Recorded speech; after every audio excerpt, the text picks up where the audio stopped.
rápido, Lúcia. Temos que ficar juntos agora. Vai dar tudo certo, vai ficar tudo bem. Tudo bem.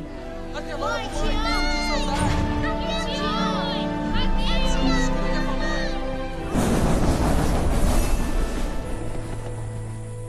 Vamos brincar de pique-esconde.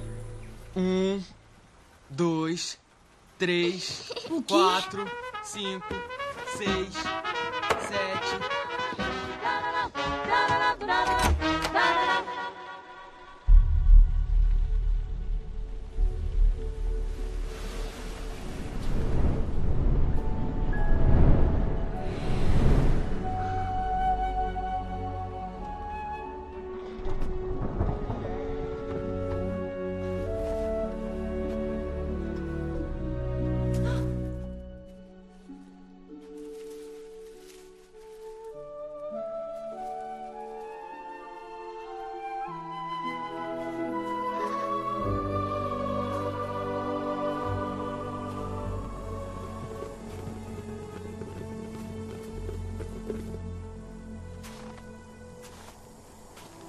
O que você é? Eu sou um fauno. Eu sou uma menina. Quer dizer que você é uma filha de Eva? Não, minha mãe se chama Helena. Tá. Mas você é, de fato, humana. É claro que eu sou. O inverno não é tão ruim. Podemos patinar e fazer guerra de neve. Oh, e tem o Natal. Aqui não. Não. Nós não temos um Natal há uns 100 anos. Quê? Sem presente por uns 100 anos? Só inverno, nunca Natal. Tem sido um longo inverno.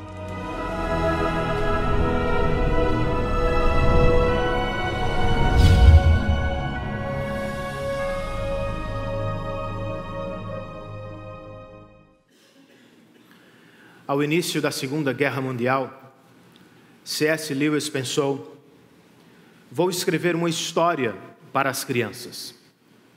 A ideia parecia estranha, pois o professor universitário não tinha filhos, sequer contato regular com as crianças. Ainda assim, ele lhes escreveu uma história com o claro propósito de encantar os desencantados por causa da Segunda Guerra Mundial. Nárnia, como ele mesmo falava, não é um mundo imaginário para o qual corremos quando queremos fugir desta realidade. Nárnia, para ele, era muito mais um mundo imaginativo, para o qual vamos a fim de aprender sobre a nossa realidade. Não se trata meramente de uma alegoria religiosa. Na verdade, o autor do livro, não sei se você sabe, premiado como o melhor conto infantil do século passado, tratava Nárnia como uma suposição teológica. Ele perguntava: como seria o Cristo se de fato houvesse uma terra chamada Nárnia? E se de fato ele escolhesse se encarnar, morrer e ressuscitar lá, como fez por nós aqui. Trata-se, portanto, de uma tentativa de recontar a história da redenção através de um suposto mundo. E por onde é que ele começa, irmãos? C.S. Lewis começa por onde estava, em uma guerra como acabamos de assistir. Ele começa em meio a uma cidade bombardeada, que por causa da guerra precisa empurrar as famílias e as crianças para o interior da Inglaterra. Não fosse isso bastante, a separação das famílias. Por causa das chuvas constantes, as crianças nem sempre podem brincar do lado de fora, nos bosques e campos. Elas precisam ficar presas dentro de casa. E que graça há em brincar somente dentro de casa? Foi quando tudo parecia sem cor e sem graça que a pequena Lúcia descobriu o guarda-roupa velho. Através dele, ela chegou ao mundo misterioso de Nárnia e deu de cara como um fauno, Senhor Túminos. E embora encantada com a nova descoberta, ela foi obrigada a lidar com a realidade de Londres em Nárnia. Ela ouviu do fauno. Em Nárnia é sempre inverno, nunca Natal. Por quê? Porque, como em nosso mundo, há um falso senhor em Nárnia. Em Nárnia ele se chama Feiticeira Branca. Em nosso próprio mundo, este falso senhor se chama pecado. De acordo com a revelação de Deus, quer você goste disso ou não, todos nós aqui estamos debaixo do pecado, sob a tirania e o domínio dele. E por isso, precisamos tanto do Natal cristão. Se você tem dúvidas, leiamos juntos a segunda parte do capítulo 3 da carta de Paulo aos Romanos, começando com o verso de número 9.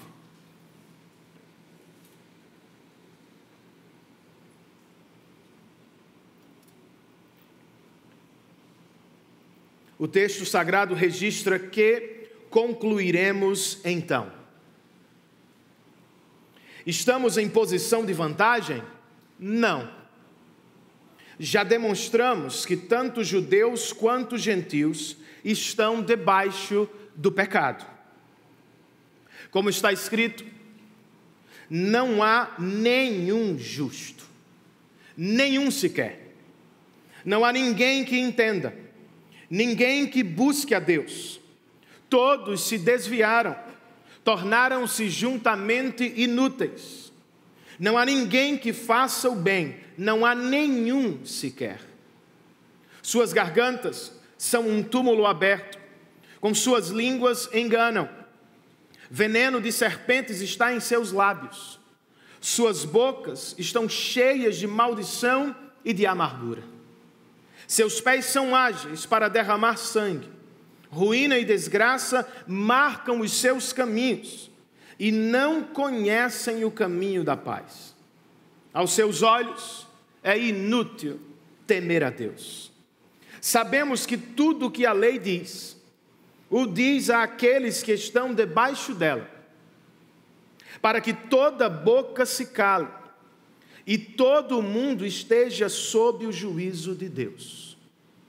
Portanto, ninguém será declarado justo diante dele, baseando-se na obediência à lei, pois é mediante a lei que nos tornamos plenamente conscientes do pecado. Vamos orar, irmãos. Senhor, nós te damos graças por esta maravilhosa graça, o culto cristão, pelos irmãos que trabalharam a fim de nos auxiliar durante o culto.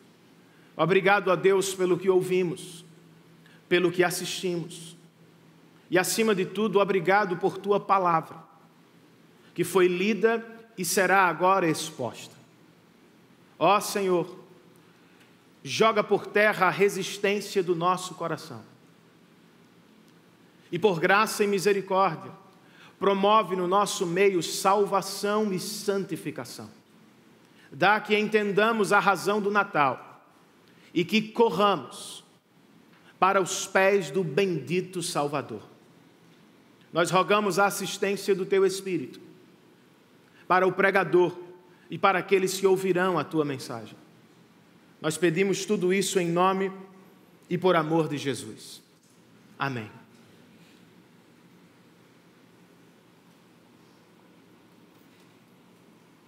O primeiro verso do texto que acabamos de ler é uma espécie de tema central de todo o parágrafo. Embora tenham recebido a revelação da palavra de Deus antes de todos os povos, os judeus não estão em vantagem em relação aos demais. Por que não?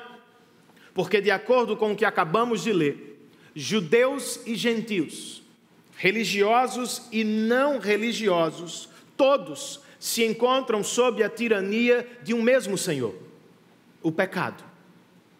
É a isto que chamamos de doutrina da depravação total da humanidade. Não estamos dizendo com isso que o homem é tão pecador quanto poderia ser. Tampouco estamos afirmando que somos todos, independentemente dos nossos pecados, igualmente pecadores. Uns, infelizmente, são mais do que outros. Contudo, o ensino da palavra de Deus é claro. Todos nós estamos na mesma posição diante de Deus. Como diz o apóstolo Paulo no texto, todos nós estamos igualmente debaixo do pecado, sob o peso dele, sob a culpa dele, sob a tirania dele, sob a influência dele, sob o poder dele, sob a condenação dele. E o pior, irmãos, não há nada o que você consiga fazer para se salvar. Estamos presos, por assim dizer, em um inverno terrível. E nada podemos fazer para sair dele. Eis, portanto, a razão do Natal cristão. Precisamos de ajuda. Como explicamos melhor a razão do Natal? Ou como entender melhor o porquê do Natal cristão? Através de uma série de citações bíblicas do AT, o apóstolo Paulo nos coloca diante de 3 grandes razões para a existência do Natal cristão. Inicialmente, entre os versos 10 e 12, o apóstolo nos diz que nós precisamos do Natal porque todos pecaram contra Deus. Todos, Renan. Sim, todos. Independentemente de cor, de classe social, de nacionalidade, de tempo ou geração, o texto nos diz que todos pecaram contra Deus. De maneira positiva, o texto nos informa: todos se desviaram. De maneira negativa, o mesmo texto assevera: não há ninguém justo diante dele. Não há ninguém que o entenda. Não há ninguém que o busque. Não há ninguém que faça o bem de verdade à luz dos olhos de Deus. Além das proposições, o apóstolo Paulo faz uso de uma expressão qualificadora: nenhum sequer, por 2 vezes. E não é mero recurso literário. Ele não está querendo apenas avantajar uma situação hipotética. Trata-se de uma hipérbole, sim, mas para nos dar o tamanho real do nosso problema. Todos pecaram contra Deus. Mas o que é pecar contra Deus, especificamente falando à luz deste texto? O que significa viver debaixo do pecado? Bem, primeiro, o apóstolo nos diz no verso 10, que por causa do pecado não há nenhum justo. Nenhum sequer. Nenhum justo diante de Deus. Não há ninguém aqui que possa forçar as portas celestiais, bater sobre o peito e dizer: Senhor, eu mereço as tuas bênçãos. Ninguém passa no crivo santo, alto, justo e perfeito de Deus. por causa do pecado, ninguém é justo como Deus espera. Por causa do pecado, irmãos, o apóstolo nos informa no verso 11, não há ninguém que entenda Deus. Em outro texto ele nos explica a questão. Por causa do pecado, a nossa mente está obscurecida. Ela é ignorante quanto às coisas de Deus, porque o coração está endurecido. E note o movimento. Não é a mente ignorante que gera um coração endurecido. É um coração endurecido pelo pecado, que produz ignorância e alienação de Deus. Nós entendemos a soberania dele como tirania. A mensagem do Evangelho como uma humilhação completa. Nós não aceitamos, não entendemos. Por isso, na sequência do texto, o apóstolo registra: ninguém busca a Deus de verdade. Sob a influência do pecado, de duas uma: ou fugimos dele por medo, ou o buscamos por motivos errados. Pois todos, a sequência do texto registra, todos se desviaram dele. Preferiram o próprio caminho ao caminho santo apontado por Deus no início de todas as coisas. Logo, irmãos, por mais que façamos muitas coisas, sob a influência do Senhor pecado, ninguém faz o bem de verdade. Ninguém o faz, ao menos, segundo Deus. Ninguém o faz movido por Deus. Ninguém o faz por amor livre de interesse e amor livre por Deus. Ou o praticamos visando o nosso bem, ou o praticamos tentando conquistar algo. Com as primeiras proposições, o apóstolo nos encerra dentro de uma mesma prisão. Estamos todos sob o domínio do Senhor pecado.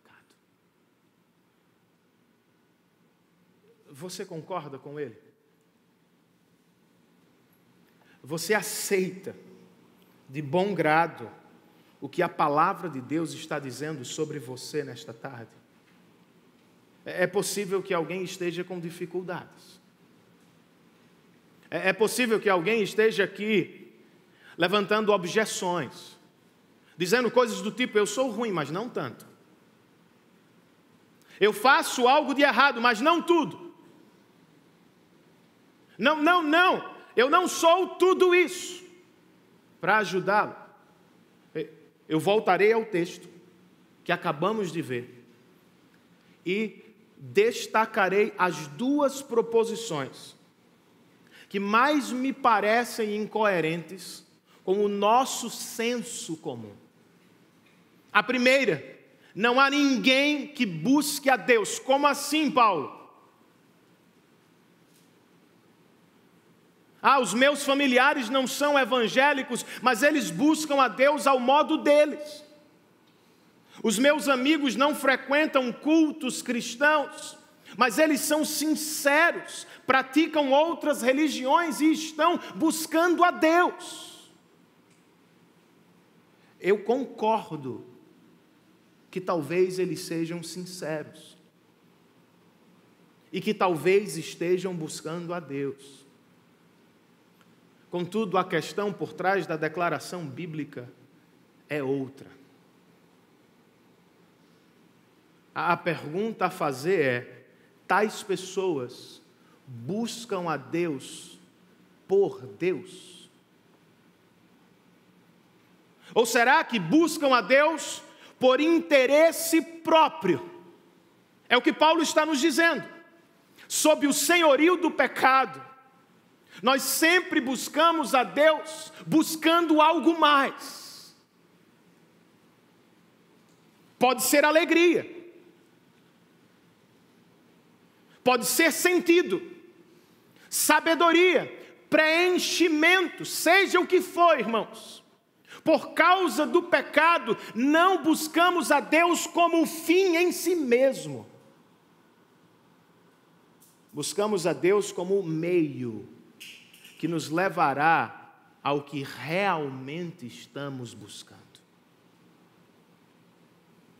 A isso, o texto bíblico chama de pecado. Nas palavras do Dr. John Stott, comentando o texto, a reclamação de Deus é que, na verdade, nós não o buscamos visando a sua glória, nem o amamos, ou não o buscamos porque o amamos de todo o nosso coração. As palavras de R.C. Sproul, um teólogo presbiteriano, em nossa condição decaída, nós desejamos os benefícios que só Deus pode dar, mas a Ele próprio não queremos. Queremos as dádivas, não o doador. Os benefícios, não o benfeitor. Todos já vivemos assim em algum ponto de nossa história. E é bem provável que alguns ainda vivam assim nesta tarde. Buscando a Deus, buscando a si. Se aproximando da adoração para se aproximar dos ídolos do coração. Ainda que seja você cristão, se Deus é um meio e não o fim, você está em pecado. E o pior, nós não conseguimos resolver esta questão de nossa busca.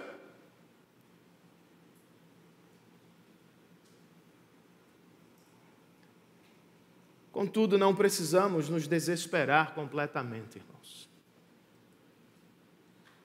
Pois a boa notícia do Natal não é busquem a Deus de toda forma e de qualquer maneira, e então vocês vão receber as dádivas dele para o ano vindouro. A boa notícia do Natal é: foi Deus quem, por graça e misericórdia, primeiro buscou e achou vocês.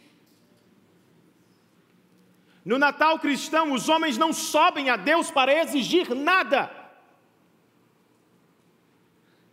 Deus desceu à terra para, por graça, achar e salvar pecadores que estavam perdidos.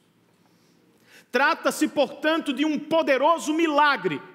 Se existe alguém aqui que busca a Deus por Deus, é porque, na verdade, tal pessoa foi primeiro achada pela graça de Deus. Foi o próprio Jesus quem disse: ninguém pode vir a mim se o Pai que me enviou não o atrair. Quando, portanto, pensamos na nossa busca por Deus, precisamos entender esta verdade natalina. Foi Deus quem primeiro nos achou, por graça e para a glória do nome dEle. Qual é o impacto desta verdade do Natal, irmãos? O que isso deve gerar no seu coração, cristão? Alegria. Alegre-se hoje, pois Deus não está mais se escondendo de você.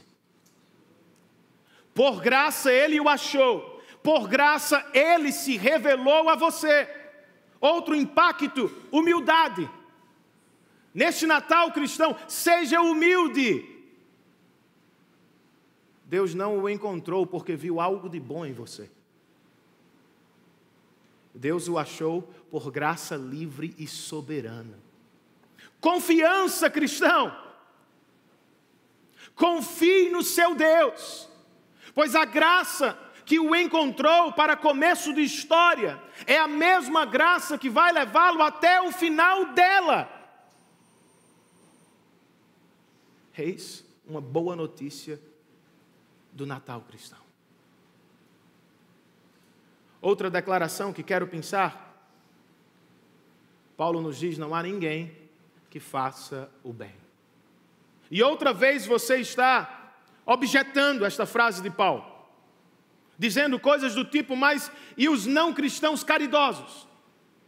E os não cristãos generosos? E os não cristãos que estão a serviço de ONGs ao redor do mundo, Renan? Bem, quando Deus avalia as nossas obras à luz da palavra, irmãos, Ele as avalia através da forma e através da motivação. Ele avalia o que acontece do lado de fora, contudo, Ele avalia muito mais o que acontece do lado de dentro. A Bíblia diz sim, não cristãos podem realizar boas obras, podem se conformar externamente à lei de Deus. É por isso que às vezes você diz ou ouve coisas do tipo: fulano não é cristão, mas parece melhor do que os cristãos que conheço. Já ouviu isso? Para nossa vergonha. Ainda assim, irmãos, a questão é mais profunda. A questão não é o que fazemos do lado de fora apenas. A questão para Deus é o que nos motiva do lado de dentro.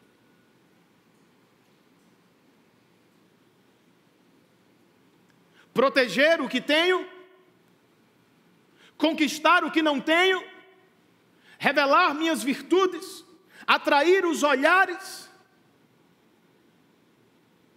Para Deus, ninguém faz o bem de verdade, porque o único bem que Ele aceita é o bem livre de interesse, motivado única e exclusivamente por amor a Ele. Isso é um milagre.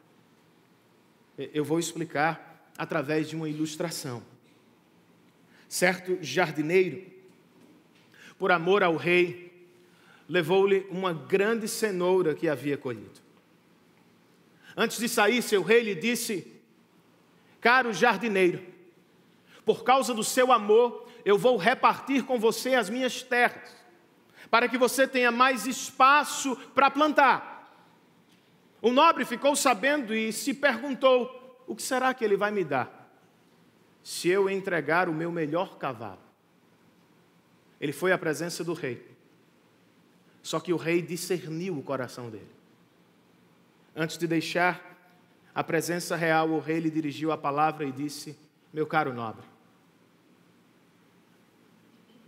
nada eu darei a você hoje, pois você não veio aqui me presentear.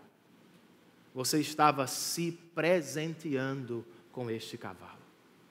Esta é a questão, irmãos. Estamos fazendo isso por Deus, livre de interesses, ou estamos fazendo isso por nós, cheios de interesse? Estamos fazendo isso para o bem do outro, sem esperar nada em troca? Ou sempre esperamos algo em troca? O mesmo se aplica à nossa relação com Deus. Por vezes queremos fazer algo por Ele, a fim de que Ele nos dê sua bênção ou sua salvação. Paulo está nos dizendo: através das obras, não há como alcançá-lo, não há como fazer por merecer.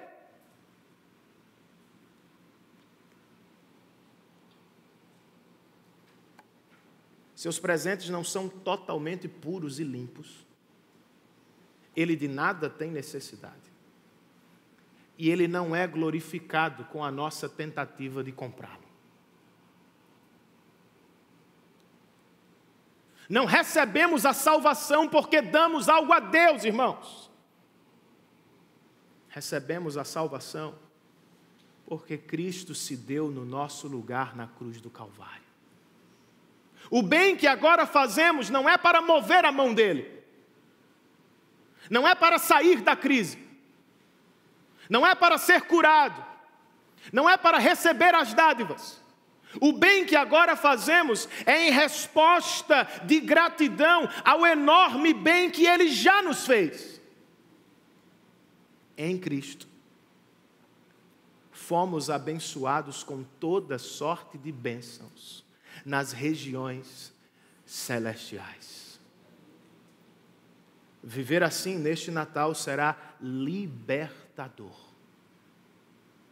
Pois se você depende do que faz para se sentir amado, recebido por Deus, e acerta, é provável que se sentirá superior, melhor do que os demais. Mas se você errar, meu irmão, e você vai, você se sentirá destruído e rejeitado por Deus. Cristãos não dependem do que fazem.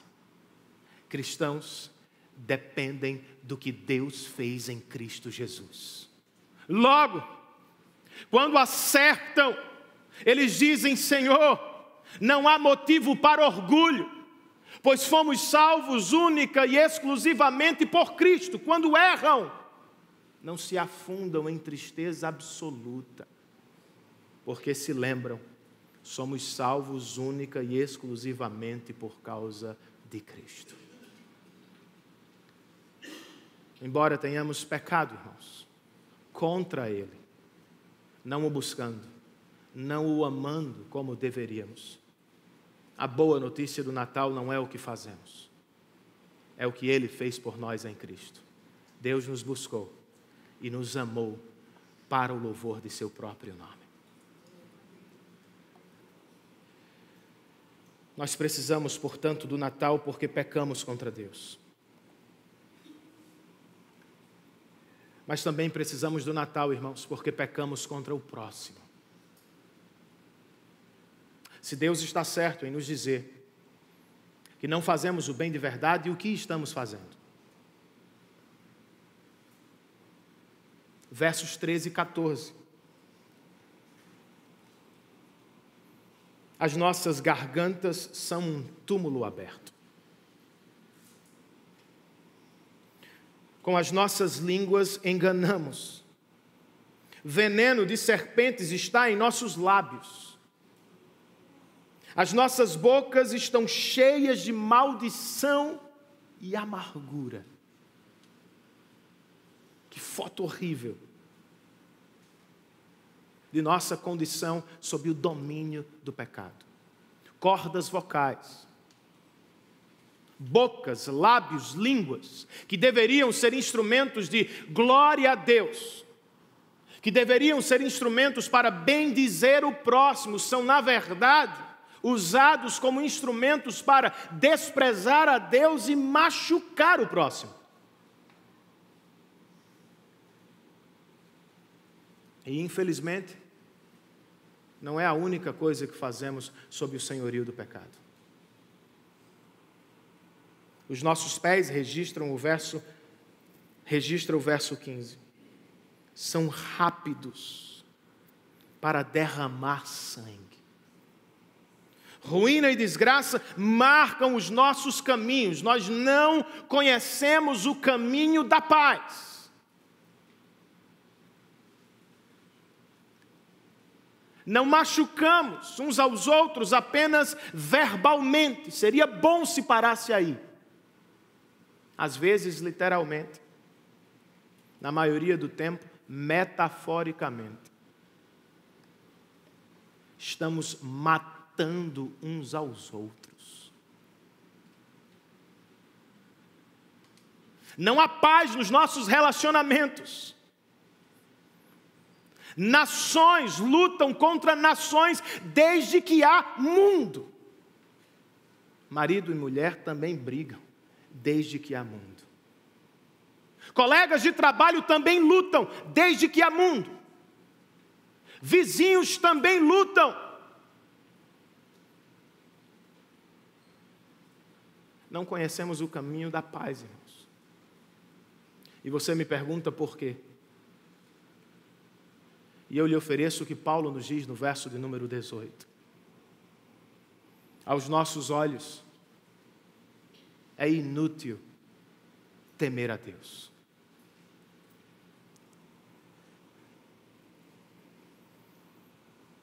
O Dr. R.C. Sproul escreve: este deve ser o efeito mais devastador do pecado.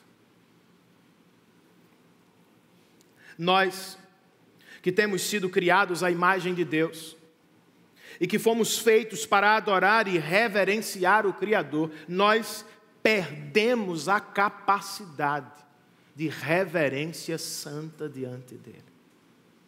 Consequentemente, ele conclui: nada é mais alheio a nosso estado do que a adoração autêntica de Deus.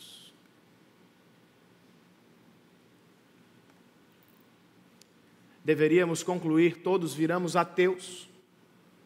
Não. Não há coisa do tipo à luz da palavra.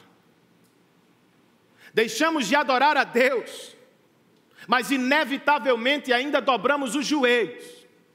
Desconsideramos o Criador, mas damos muita importância à criatura. Deixamos de adorá-lo como deveríamos e nos tornamos em nós mesmos e por nós mesmos idólatras.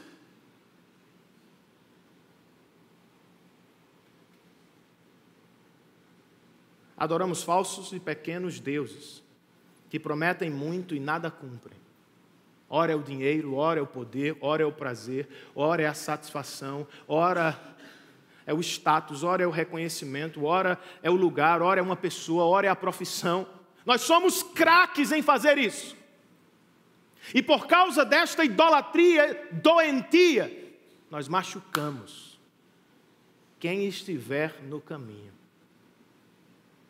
Porque, em última análise, nós adoramos a nós mesmos. É assim que você vive? É assim que se encontra ao final deste ano?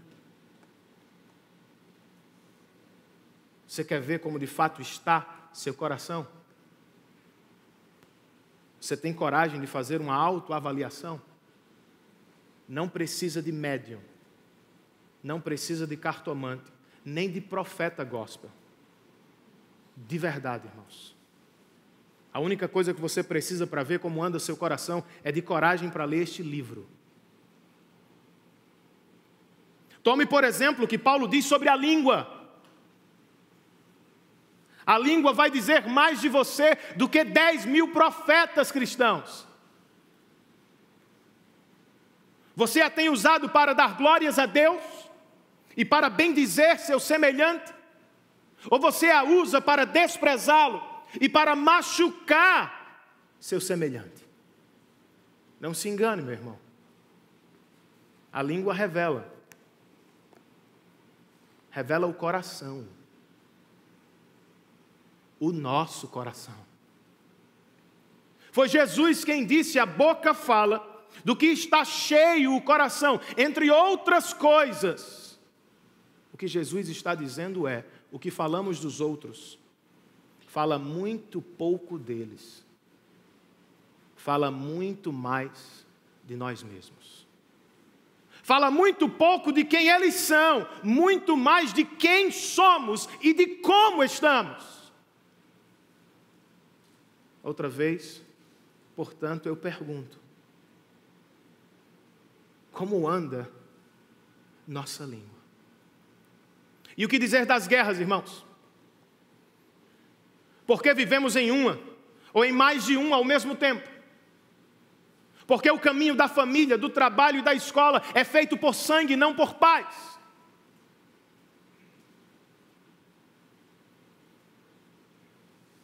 Sabe por que fazemos guerra contra o cônjuge? Contra o irmão? Contra o colega de trabalho?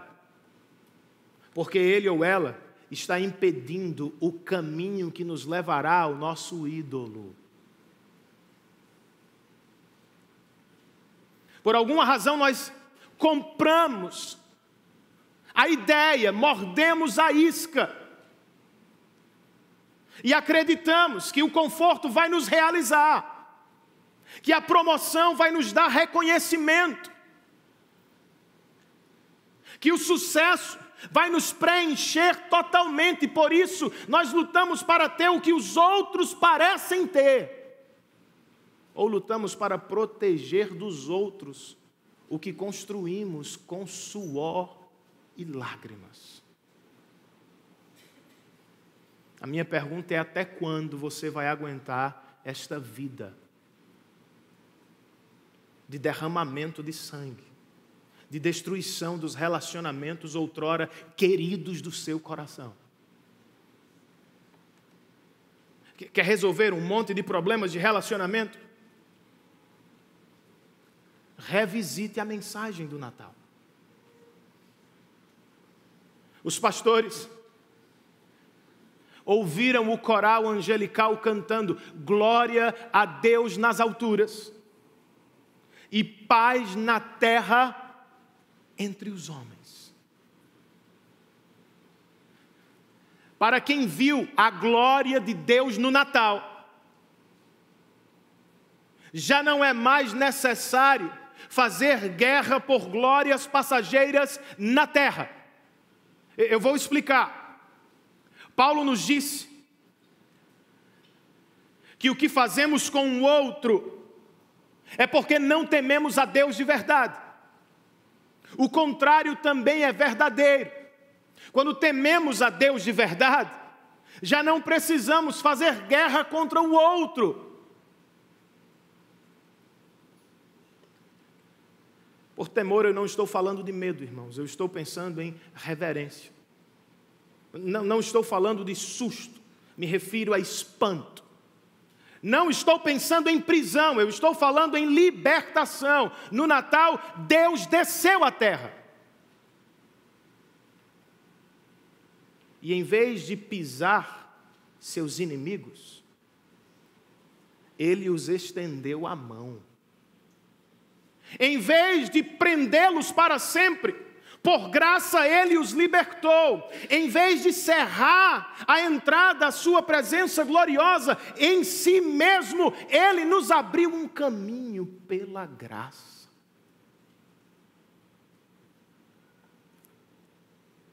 Nos permitindo enxergar a glória para a qual fomos feitos de verdade.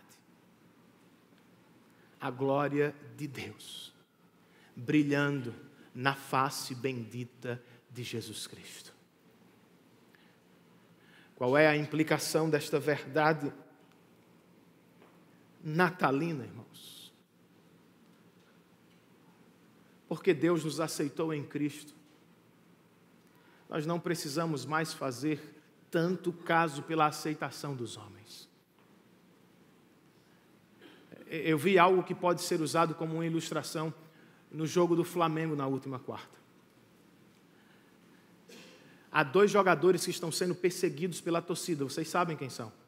O bendito Muralha, coitado, dá dó. E um outro jogador chamado Márcio Araújo. É isso mesmo? Eu não sou flamenguista, não sei muito não. Mas é isso mesmo, né, Filipinho?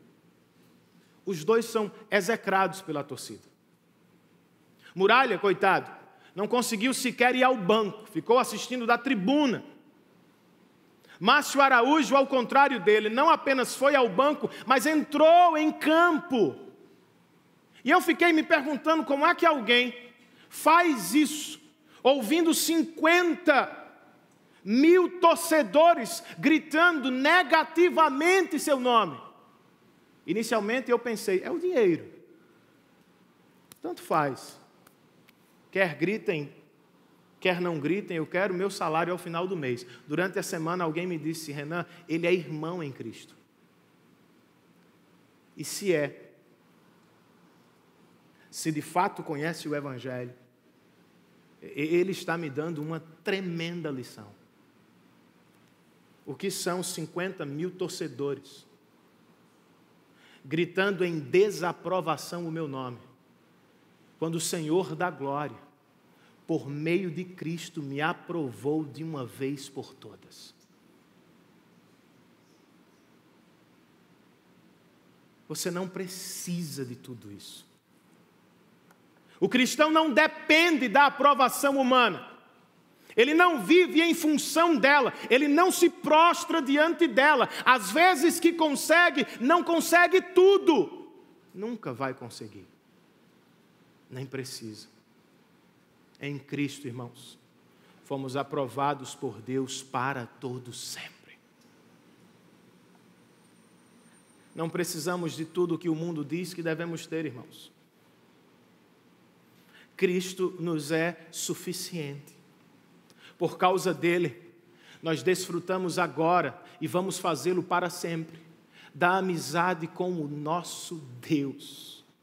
É por isso que Davi chegou a dizer: a tua graça é melhor do que a própria vida. Porque estamos em paz com ele, porque temos nele a nossa alegria, já podemos ter paz com o outro. Não precisamos guerrear tanto. Que o Natal promova a paz entre os homens também. Por fim, irmãos, nós precisamos do Natal de acordo com este texto, porque todos carecem do Salvador.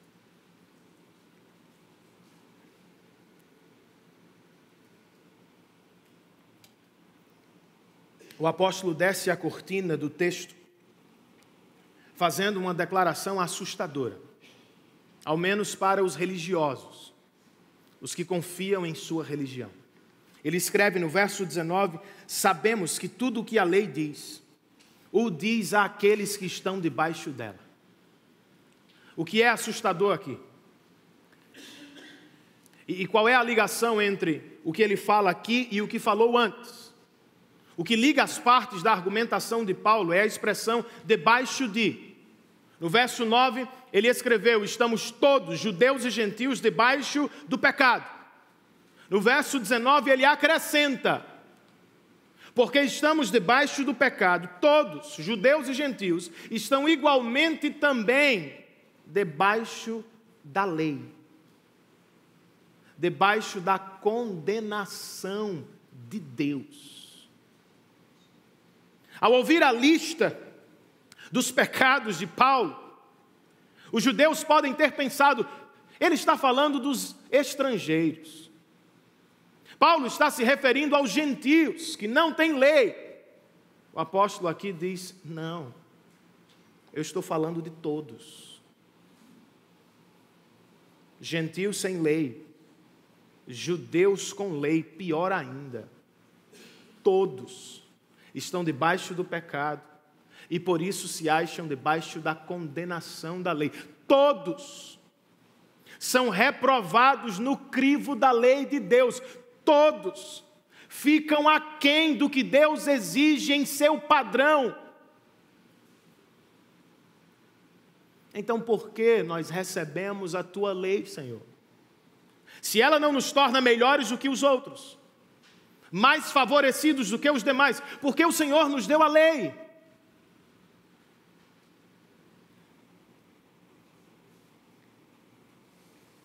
Para que toda boca se cale. Final do verso 19. E todo mundo esteja sob o juízo de Deus. Estas palavras sugerem um comentarista. Invocam a figura do réu, que na corte recebe a oportunidade de pronunciar-se em defesa própria, mas escolhe ficar calado diante do peso e da veracidade das provas levantadas contra ele. Não tenho o que falar. E agora, Paulo, para onde vamos? Portanto, ele conclui no verso 20, que todos saibam, ninguém será declarado justo diante de Deus, baseando-se na obediência à lei. Pois é mediante a lei que nos tornamos plenamente conscientes do pecado. Isso é o mesmo que dizer judeus e gentios. Não se enganem, ninguém faz por merecer. Ninguém será salvo por obediência à lei de Deus, pois ninguém consegue obedecê-la plenamente. Ela não nos foi dada para apagar pecados. A lei nos foi dada para revelá-los claramente. Não nos foi dada para ser o caminho da salvação. A lei nos foi dada para criar em nós a necessidade do Salvador. É como Martinho Lutero registrou em seu comentário aos Romanos, no século XVI. O principal motivo da lei é fazer que os homens sejam piores e não melhores. Quer dizer, ela lhes mostra o seu pecado, para que a partir desse conhecimento, elas possam ser humilhados, aterrorizados, esmagados, quebrantados e dessa forma sejam levados a sair em busca da graça e assim chegar à semente abençoada. Cristo Jesus, o bendito Salvador. Glória a Deus, meu irmão. É a isso que chamamos de a má notícia do Evangelho. Talvez você não esteja familiarizado com a expressão. Não há boa notícia sem uma má notícia. A má notícia é que todos estamos debaixo do pecado. Por causa desta condição, também estamos debaixo da condenação de Deus. É a Ele que teremos de prestar contas.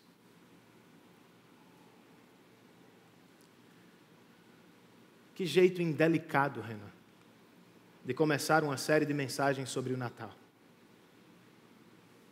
Será que temos de tratar deste texto hoje? Porque não saltamos essa história de pecado?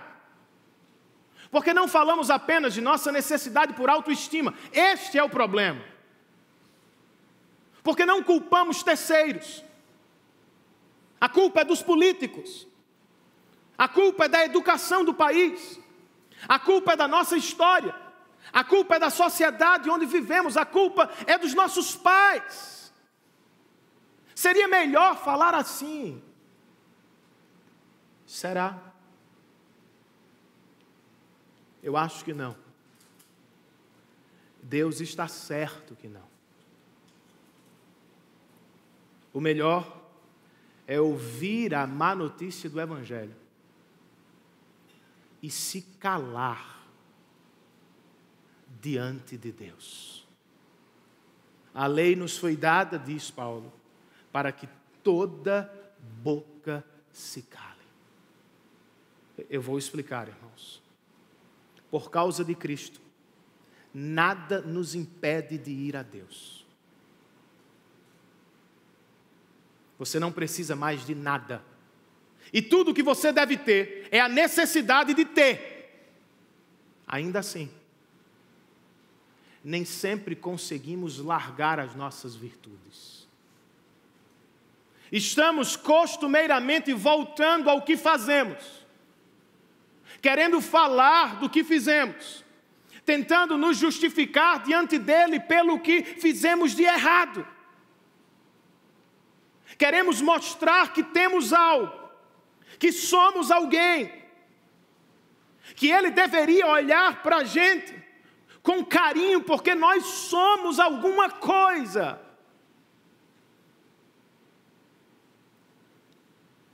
Dos bilhões de seres humanos que vivem sobre a terra, nós somos os únicos que podem se calar diante de Deus. Por um lado, sabemos, não há como conquistá-lo. A lei nos diz isso. Por outro, sabemos, ele conquistou a nossa salvação pela obra de Cristo Jesus. Você pode se calar, cristão. Você pode fazer silêncio.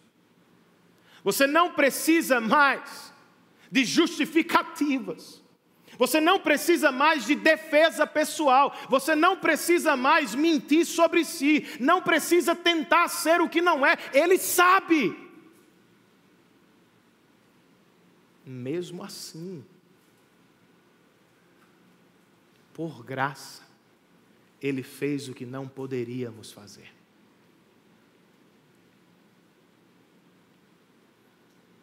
Cale-se diante da lei. Muito mais cale-se diante do Calvário. Ele veio a fim de que você pudesse ir um dia. Ele morreu a fim de que você pudesse viver. Ele sofreu para que você fosse aceito por Deus para sempre. Cale-se. E maravilhe-se diante da boa notícia do Natal.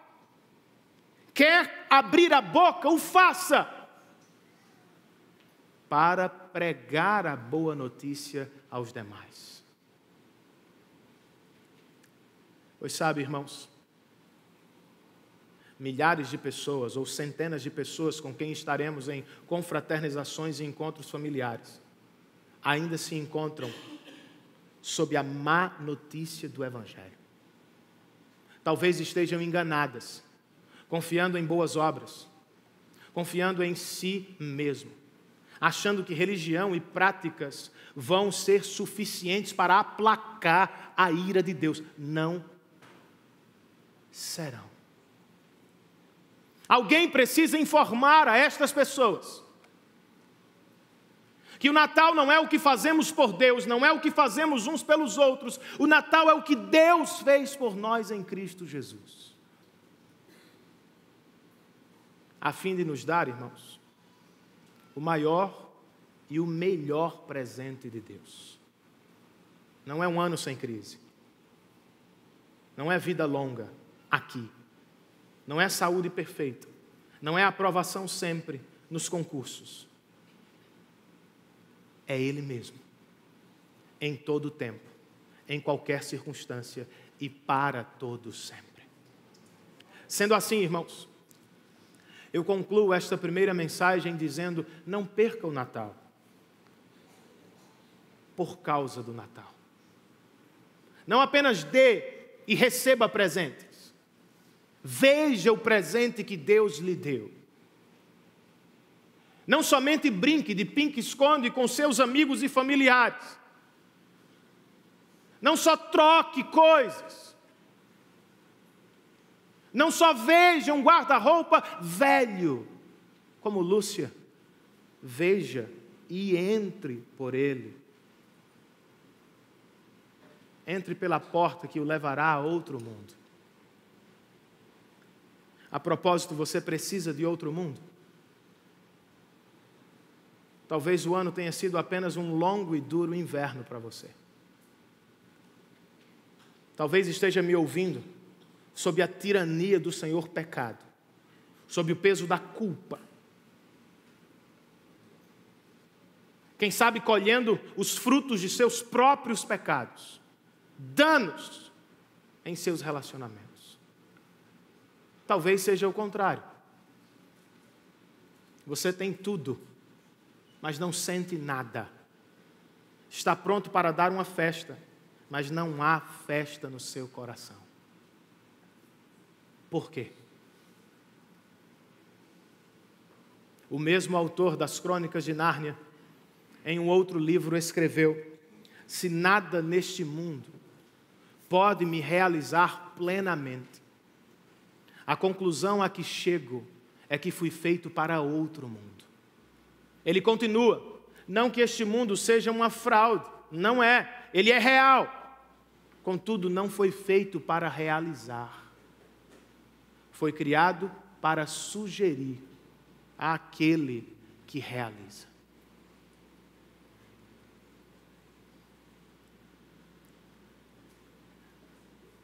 Quer esteja colhendo os frutos amargos dos maus pecados, quer esteja lidando com a insatisfação contínua dos bons pecados, há uma porta que o levará a outro e melhor mundo.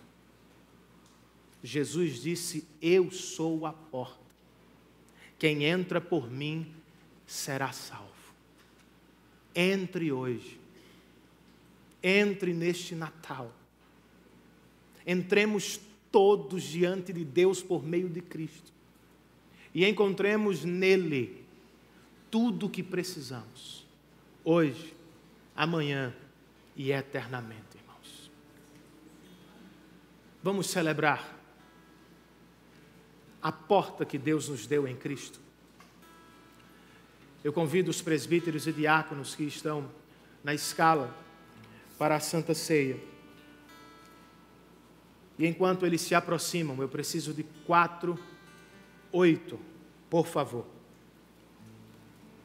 Eu quero que você curve a sua cabeça e ore comigo. Senhor, muito obrigado pelo que nós ouvimos. Muito obrigado por tua palavra, que foi proclamada, Senhor, e agora será ilustrada. O Senhor instituiu esta mesa a fim de despertar a nossa mente e aquecer o nosso coração com a mensagem que realmente importa: Cristo e este crucificado. A porta que o Senhor nos abriu, o caminho que o Senhor nos fez em si mesmo. Dá que seja uma ceia especial, Senhor. Não apenas porque é a última do ano, mas porque ela carrega a tua unção, o poder do teu Espírito. Os elementos não se tornarão corpo e sangue, ainda assim o teu Espírito está entre nós. Utilize-o, Senhor, para a nossa saúde espiritual. Nós te pedimos isso em nome de Jesus.